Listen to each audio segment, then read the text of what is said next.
So why the narcissist doesn't want to see you with anybody else? Think about it. You gave them supply and you gave them attention and they love that. Why would they not want you?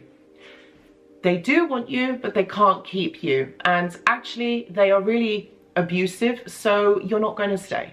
And that's the bottom line of it, really. Ultimately, narcissists, what they do is they want your attention. And the thing is, it's like I always say, they can't attach to you in a healthy way, but they also can't detach you from you in a healthy way. And you see, the thing is, they will watch you. They might even stalk you. I did a video about this not so long ago. I'll link it in the description box. So they need to know what you're doing because they believe that you are their property and that they own you. And this is all about that you belong to them. And it's all about compartmentalization and objectification. They see you as possessions because it's transactional. And they see you as theirs. Even if you're not with them, honestly, this is all about the attachment disorder. This is what they do. So the reason why they will watch you, the reason why they don't want you to leave or go or they don't have any contact with you is because you are good supply to them. And they want that attention. They want that validation from you because at some point in your relationship with them, you were able to meet their needs. You were able to validate them as a person. And even though they have never said this to you, even though they've never made you feel this, this is what you did for them. And they're not going to let go of that so easily. Even if you have walked away, even if they have walked away. They don't want to see you with anybody new because this for them is great narcissistic injury. Likewise, they don't want you to find out about them, about uncovering them, exposing them, because it exposes their wounds from childhood. It exposes them as a person, the dysfunctional way that they are. It exposes that actually there is an issue with them and the way that they interact with people and interpersonal relationships. So if you move on, this for them is really difficult to fathom because it means that somebody else has got you.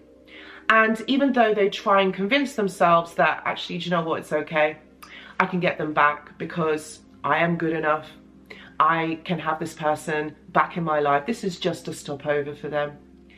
They convince themselves that they are good enough, and this is where their ego kicks in.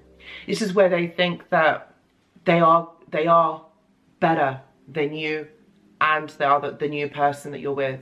They don't think for one moment that they are the issue because they can't self-reflect. So they see you as the problem. So this is where they might even get really nasty if you have moved on. They might increase their time in watching you. They might even stalk you.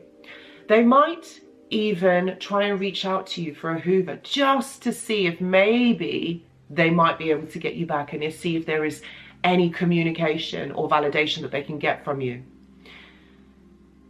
This hurts their ego when you move on.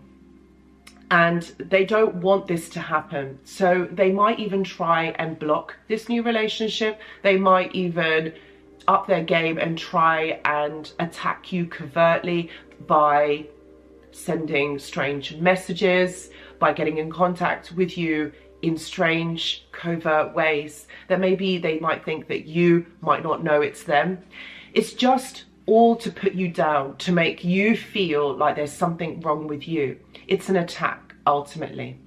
And they do this because they don't want you to feel good about you. They want to affect you in a negative way, some way.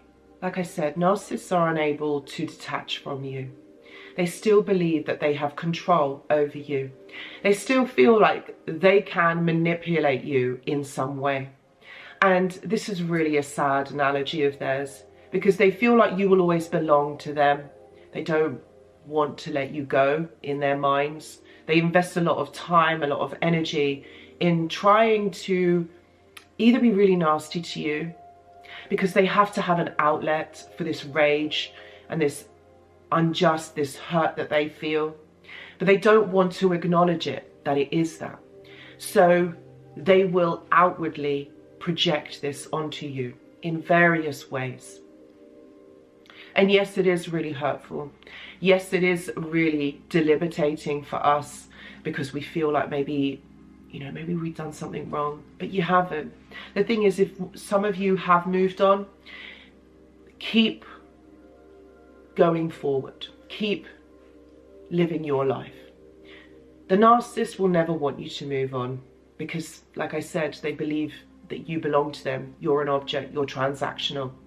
And it's like they're losing their supply, they're losing their kind of port of validation, because somebody else is getting it now. And that's why they don't want you to move on. That's why they want you to be at their beck and call.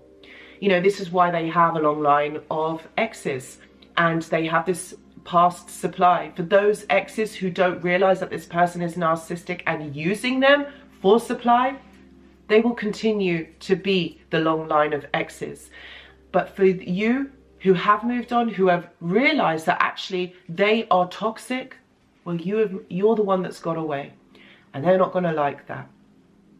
So guys, I really hope that this video helps to kind of explain a little bit more why the narcissist doesn't want you to move on, and why subconsciously it does hurt them, and they don't want to feel hurt, so they're going to externalize and project that pain onto you. We'll see you in the next video.